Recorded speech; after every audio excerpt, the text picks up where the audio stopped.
El espíritu del Aikido. La fuerza de vivir con la naturaleza. La alegría de practicar. Desde sus comienzos, el Aikido prefirió no limitar a sus alumnos con demasiadas reglas y normas. Se sentía que eran necesarias porque los alumnos venían al dojo por propia iniciativa y la mayoría buscaba algún objetivo a través del entrenamiento en Aikido. Por tanto, se podía esperar de ellos que observaran el modo correcto de comportarse. Esta actitud básica defendía el principio de no rehusar nunca la entrada a nadie que deseara venir y de no acosar nunca a aquellos que se marchaban. Los que habían elegido venir desearían observar naturalmente la etiqueta del dojo, y los que se iban no tendrían necesidad de sus normas y reglas. Más que atar innecesariamente a los alumnos, la tendencia era dejar que los acontecimientos tomaran su curso natural.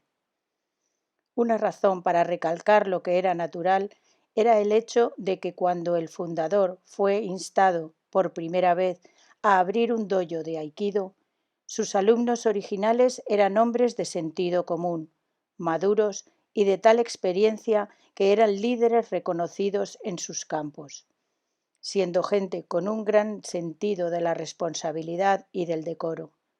No parecía existir ninguna razón para someterlos a códigos de comportamiento en el dojo. El fundador no aceptaba a cualquiera, entrevistaba personalmente a cada uno y era muy selectivo. Ningún factor externo podía influir en la elección de sus alumnos, y una vez que se permitía a una persona entrar en el dojo, éste se topaba con el riguroso programa de entrenamiento.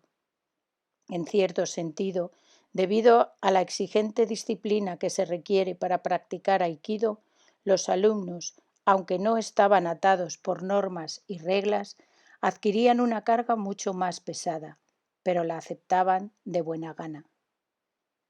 Pronto, y debido al incremento del número de alumnos, surgieron peticiones de reglas para el dojo. En una ocasión en la que los alumnos de más edad fueron a ver al fundador para pedírselas, éste sonrió y dijo: «Bien, parece que los tiempos han cambiado». Entonces rápidamente escribió los siguientes 6 preceptos y se los dio a sus alumnos. Dichos preceptos fueron conocidos como las advertencias en la práctica del Aikido. 1.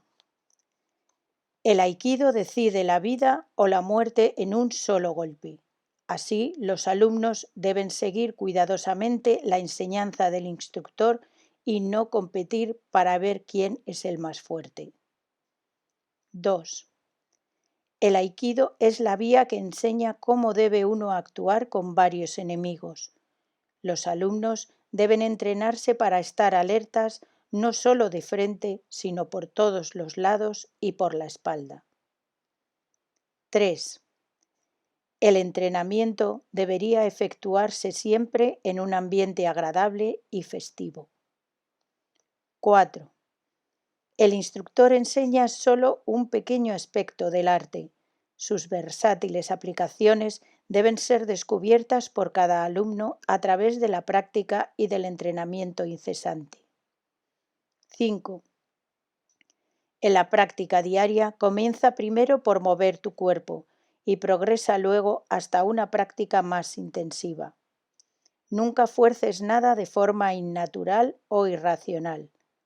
Si se sigue esta norma, ni siquiera los ancianos se harán daño y podréis entrenar en un ambiente agradable y alegre. 6.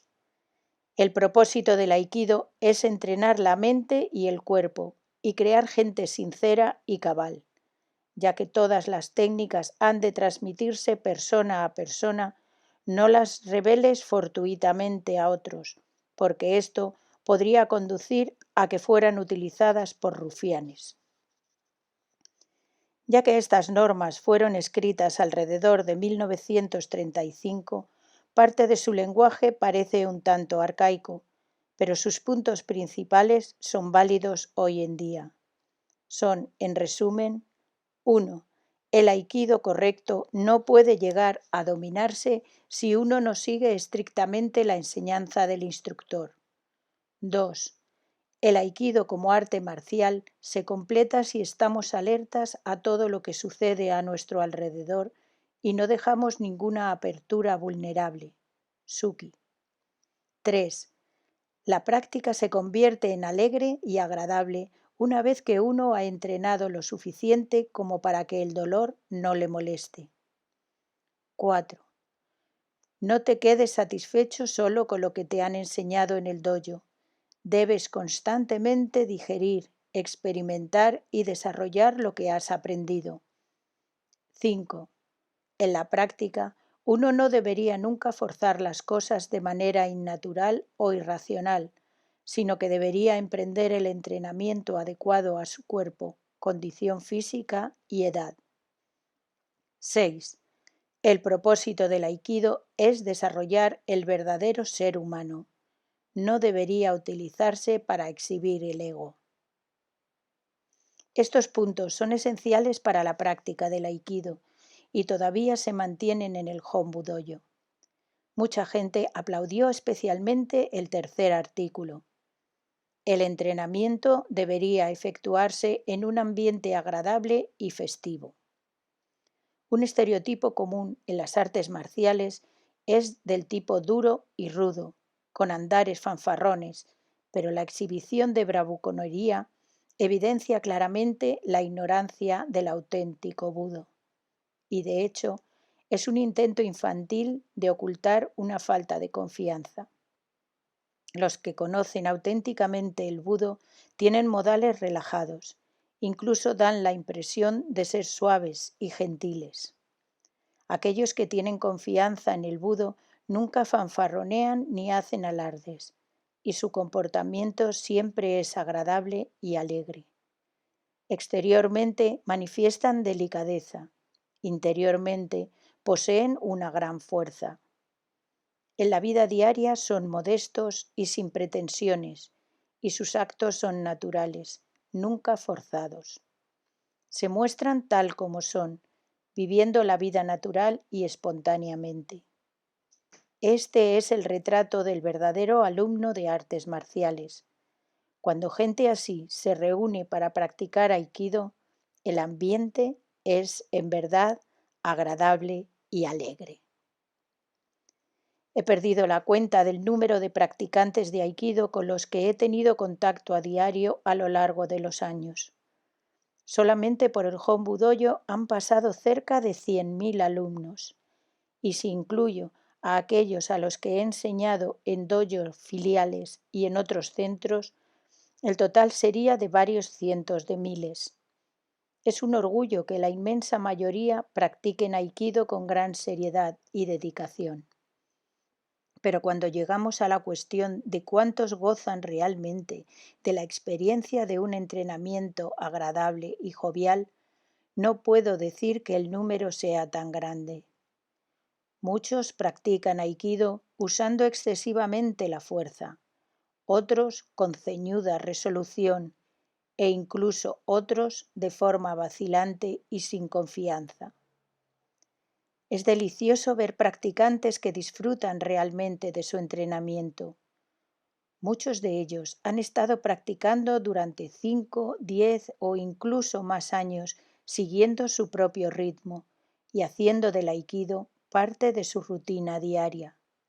Aparecen en el dojo, actúan sin mucho bullicio, proyectando y siendo proyectados. Siguen calladamente las instrucciones y se marchan cuando ha terminado la clase. Parecen no estar interesados en promocionarse y tienen el aspecto de la gente que se está divirtiendo. Son los mejores alumnos de aikido. Los que frecuentan nuestra práctica general o las sesiones intensivas de verano y de invierno disfrutan a fondo del aikido. La práctica general de la mañana en el Hombu Dojo comienza a las 6:30 am.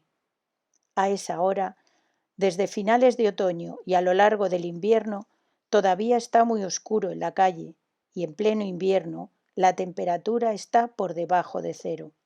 Sin embargo, entre 100 y 200 vienen regularmente a la clase matinal.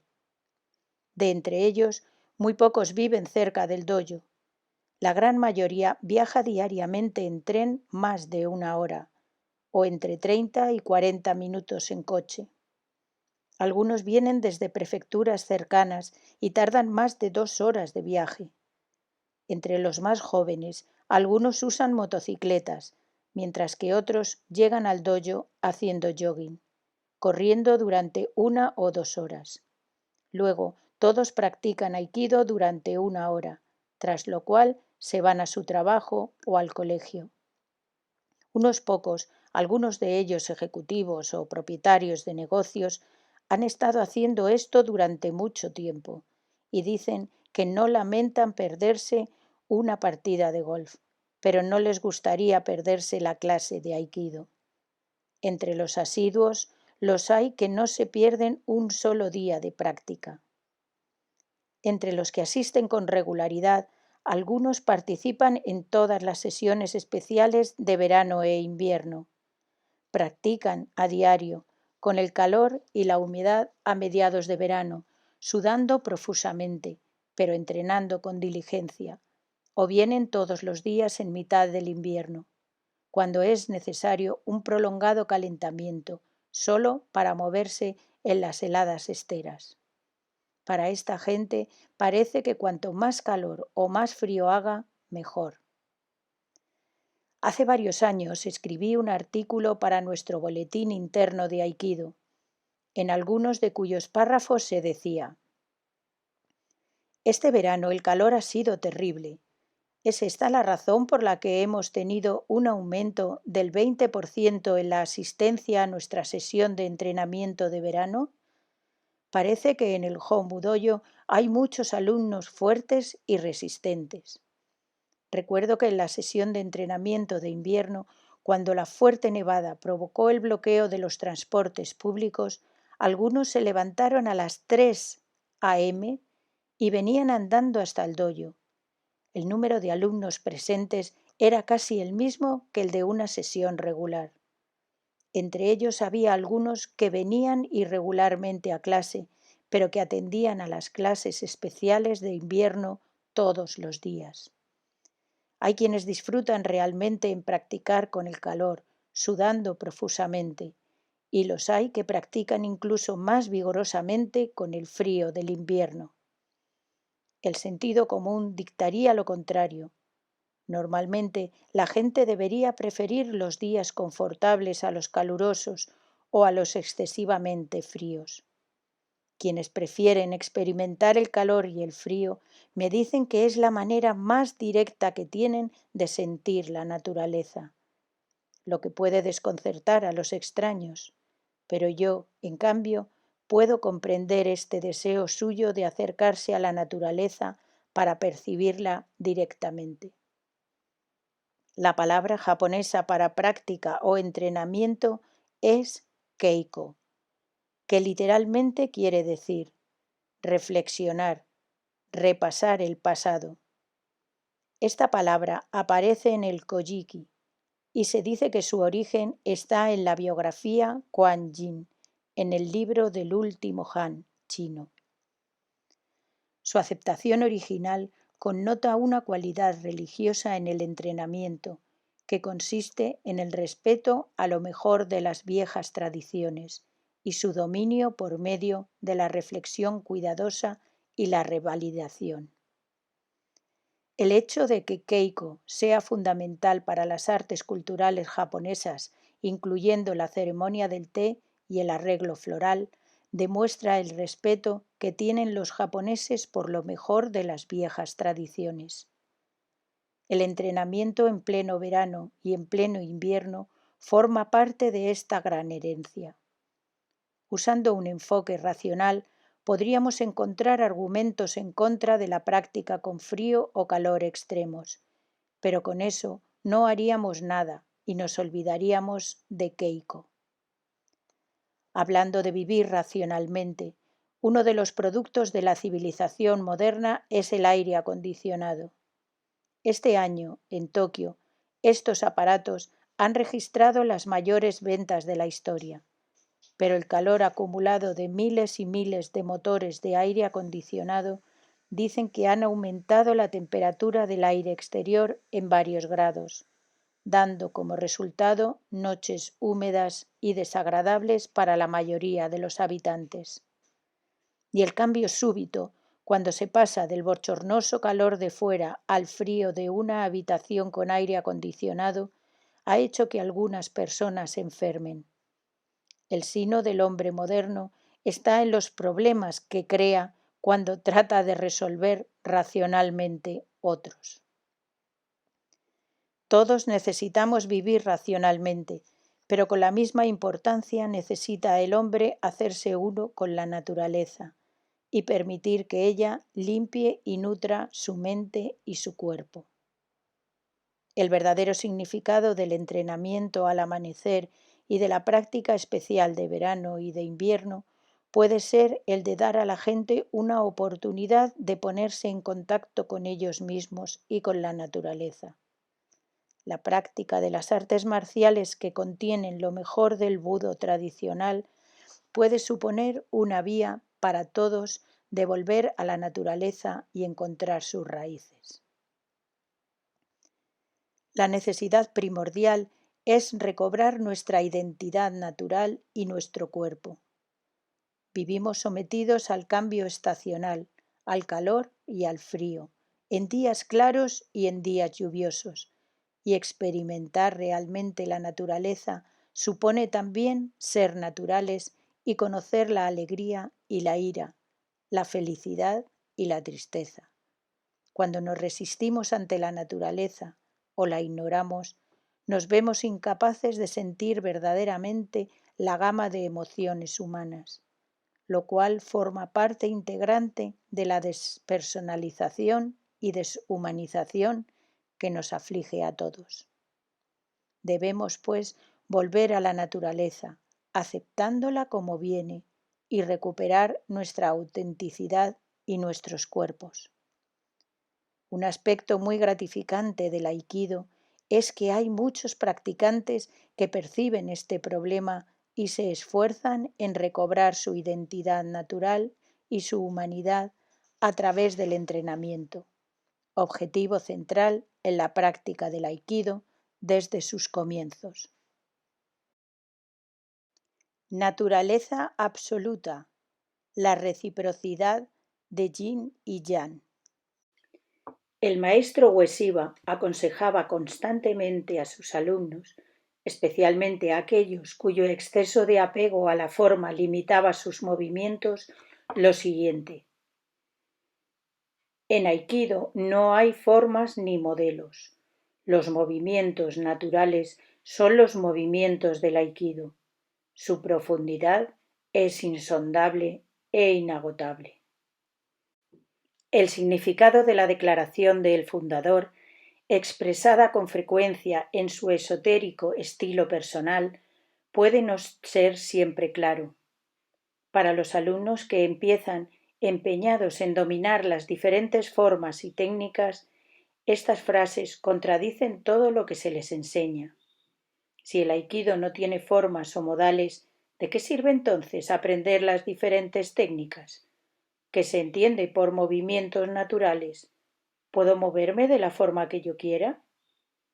Lo primero que hay que señalar es que la formulación del fundador no va dirigida a los principiantes, sino a los alumnos avanzados.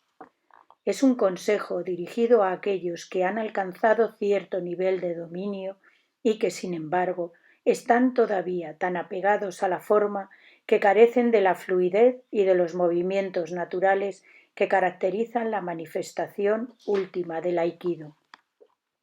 Realmente, sus palabras tienen la intención de animar a los alumnos avanzados a trabajar más duramente hasta alcanzar el objetivo del aikido. Un proverbio clásico japonés dice: entra por la forma y sal de la forma. Ya se trate de artes culturales o de budo, uno debe entrenarse en el dominio de la forma, pero una vez conseguido, debe liberarse de ella. para los que aún tienen por delante un largo camino antes de dominar la forma, no es de extrañar que las palabras del fundador les produzcan confusión.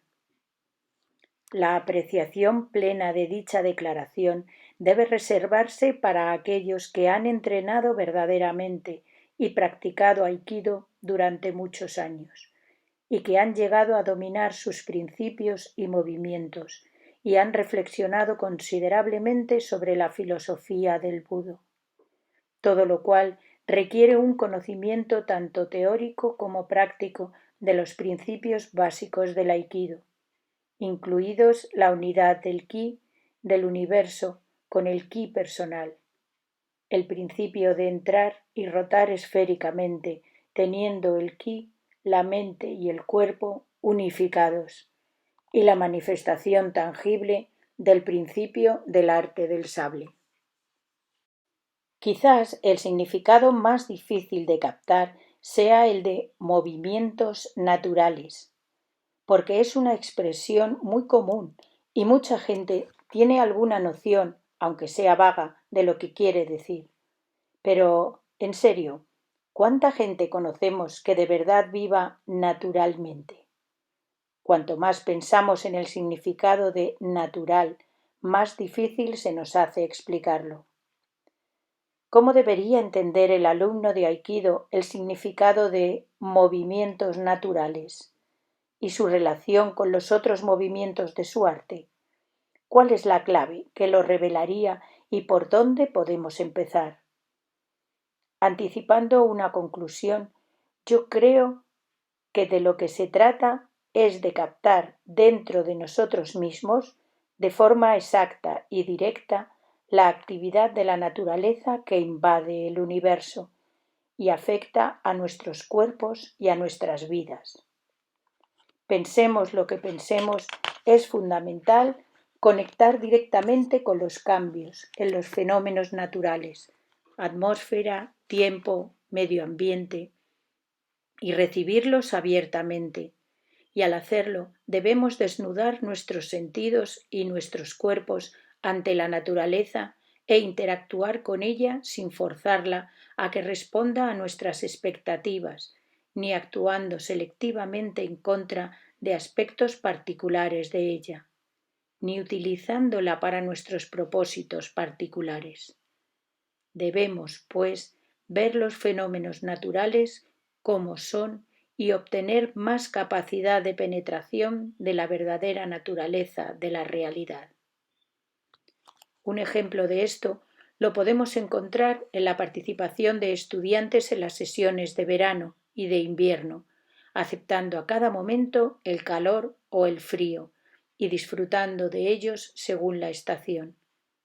Cuando la gente experimenta frío o calor en sus cuerpos, aprende a conocer sus propias reacciones ante ello y llegan a saber lo bien que pueden actuar bajo condiciones adversas o incómodas.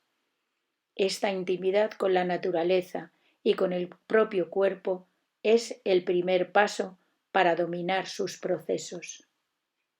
Es un hecho bien conocido que el tiempo afecta a nuestro estado psicológico. En un día claro y soleado, nuestras mentes están claras y nuestros cuerpos ligeros, y estamos de un humor jovial. En días cubiertos y lluviosos, nuestros espíritus tienden a estar decaídos y nuestros cuerpos lentos, y hay una sensación sombría en el ambiente. En los días nublados, nuestras mentes y nuestros cuerpos están inestables, y cuando el viento sopla, si es una brisa suave, hace que nos sintamos bien, pero si es un tifón, nos causa agitación. Veamos la última relación que hay entre la naturaleza y los seres humanos, incluso a este nivel de sucesos tan comunes. Y cuando se trata de cambios estacionales más dramáticos, ya no sólo se ven afectados la temperatura y la humedad, sino que también los ciclos vitales de las plantas y de los animales experimentan drásticos cambios. Las plantas echan brotes, las flores se abren, crecen las hojas, maduran las frutas y luego, inevitablemente, todo se marchita y muere. Tales cambios producen también efectos sutiles en la mente humana y en el cuerpo humano, y de hecho sabemos que el ritmo de las mareas gobierna la vida marina e influye subliminalmente en la forma de sentir y de actuar de las personas.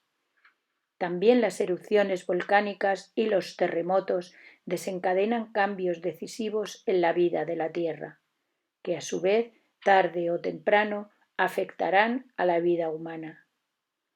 Todas las cosas en la vida son un vasto tejido de interrelaciones e interdependencia. Cuando reconocemos plenamente cómo los fenómenos naturales y sus cambios afectan a los seres humanos, sabemos también que de alguna manera están conectados a nuestra propia comprensión del significado de la vida. Y cuando llegamos a comprender y a apreciar la vida humana, nos acercamos a vivir junto a la naturaleza y el universo. De esta manera, sin perder nuestra individualidad y nuestra autoconciencia, nos hacemos uno con la actividad de la naturaleza, y cuando esto se ha conseguido, los movimientos naturales aparecen espontáneamente en armonía con el universo. Esta es nuestra manera de entender lo natural, que en el aikido se manifiesta en el hecho de que es una forma de budo basada en la realización activa del ki. Y aquí está el significado de la expresión: los movimientos naturales son los movimientos del aikido. La fuente más importante de los movimientos naturales es el poder de la respiración. Cuando el poder respiratorio fluye espontáneamente, los movimientos de las personas se hacen naturales de forma inconsciente. Por el contrario, cuando el poder respiratorio no se emite libremente y su flujo se para, los movimientos se vuelven torpes y faltos de naturalidad. El poder de la respiración incluye la respiración normal, pero implica algo más que la inhalación y las exhalaciones ordinarias, ya que abarca la actividad del ki. Desde el punto de vista fisiológico, la respiración normal es una función del sistema respiratorio centrado en los pulmones y en el corazón, y que incluye la nariz, la boca y los poros de la piel. El sistema respiratorio humano es la manifestación más concreta de lo que llamamos vida, y la propia vida es inseparable del funcionamiento del universo. De ahí que esté íntimamente conectada a los cambios cíclicos de la naturaleza, la noche y el día, las 4 estaciones, el flujo y reflujo de las mareas y demás fenómenos. El poder de la respiración está profundamente conectado con el poder inherente a las fuerzas naturales y es expresado a través del ki del universo, y sus manifestaciones más precisas y elementales en los movimientos de la naturaleza son, como hemos señalado con anterioridad, entrar y la rotación esférica. Entre los muchos movimientos naturales del aikido está la técnica de muñeca conocida como kote gaeshi. En esta técnica, la muñeca se dobla lentamente en la dirección natural, a diferencia de las llaves de muñeca del judo y el jujutsu, en las que la muñeca se dobla en la dirección opuesta. La flexión forzada, al no ser natural, presenta el riesgo de causar daño. En cambio, el aikido nunca intenta movimientos que vayan en contra de lo natural y de este modo evita lesiones innecesarias y sin sentido. La mayoría de las técnicas de aikido tienen 2 aspectos que se conocen como movimientos omote y ura, literalmente de frente y de espaldas, respectivamente. Aunque existen diferencias según la técnica, el principio básico, por ejemplo, al contrarrestar un ataque frontal directo, es o bien entrar derecho al espacio ocupado por el adversario o bien girar y entrar al punto muerto detrás de él. Lo primero es un movimiento omote y lo último un movimiento ura. Estos dos movimientos defensivos que se encuentran en el Budo clásico están basados en el antiguo principio del yin y del yang, principio que el aikido también utiliza en muchas de sus técnicas. Para ilustrar el uso del yin y del yang en las artes marciales, pondremos un ejemplo extraído del Jujutsu y del arte del sable, pero en primer lugar transcribiremos la definición de estos términos según un texto de la escuela Kito de Jujutsu. Kito significa levantarse y caer. Levantarse es la forma de yang, caer es la forma de yin. Uno vence por recurso de yang y también vence por recurso de yin. Esto está explicado como sigue en el comentario conocido como Densu Chu Shaku. Cuando el enemigo muestre yin, vence mediante yang. Cuando el enemigo muestre yang, vence mediante yin. Las técnicas que se enseñan en la escuela Kito se limitan al uso del yin y yang, aunque se utilizan muchísimo otros medios de oponerse a los movimientos del enemigo en una contienda distraen. Limitándose a la técnica del yin y el yang, la victoria está asegurada.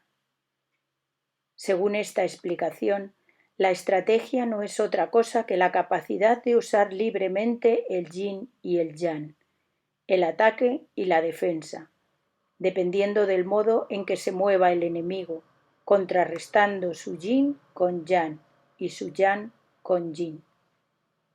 En el caso del antiguo arte del sable, el principio del yin y del yang se aplicaba a la postura resultante del modo de asir el sable, según se encuentra en un texto conocido como Ito Ryu Kikigaki.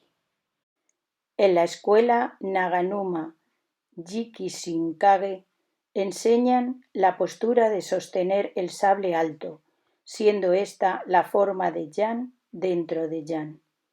En la escuela Ito enseñamos la postura de sostener el sable bajo, basada en la forma de yin. Cuando se usa yang dentro de yang, cae en manos de yin. Cuando se usa nuestro yin de yin, se convierte en yang y funciona bien. En la escuela Munen adoptan el intermedio entre yin y yang, enseñando la postura de sostener la espada de frente, apuntando a los ojos del adversario, pero girando luego las manos ligeramente a la derecha. Las diversas escuelas de Budo interpretan el yin y el yang de manera diferente, pero todas las interpretaciones derivan de las ideas filosóficas básicas de los pensadores chinos clásicos. Como resumen, podemos citar un párrafo del libro de los cambios. En tiempos antiguos, los santos sabios compusieron el libro de los cambios, con el propósito de seguir el principio de la naturaleza y de la vida. Establecieron el Tao del cielo y lo llamaron Yin y Yang. Establecieron el Tao de la tierra y lo llamaron lo blando y lo firme. Establecieron el Tao del hombre y lo llamaron afabilidad y rectitud. Combinando estos tres poderes, los doblaron. Por eso, en el libro de los cambios, el signo siempre está compuesto de 6 líneas. Dicho en pocas palabras, el universo se compone de 3 poderes, cielo, tierra y hombre, que se revelan como el Tao que opera en la vida a través de los aspectos relativos de yin y yang, lo blando y lo firme, la afabilidad y la rectitud. Esto significa que cuando comprendemos plenamente el funcionamiento de dichas relatividades y vivimos de acuerdo con ellas, nos unimos con el Tao. Manifestar yin y yang en nuestras acciones es ser uno con el Tao.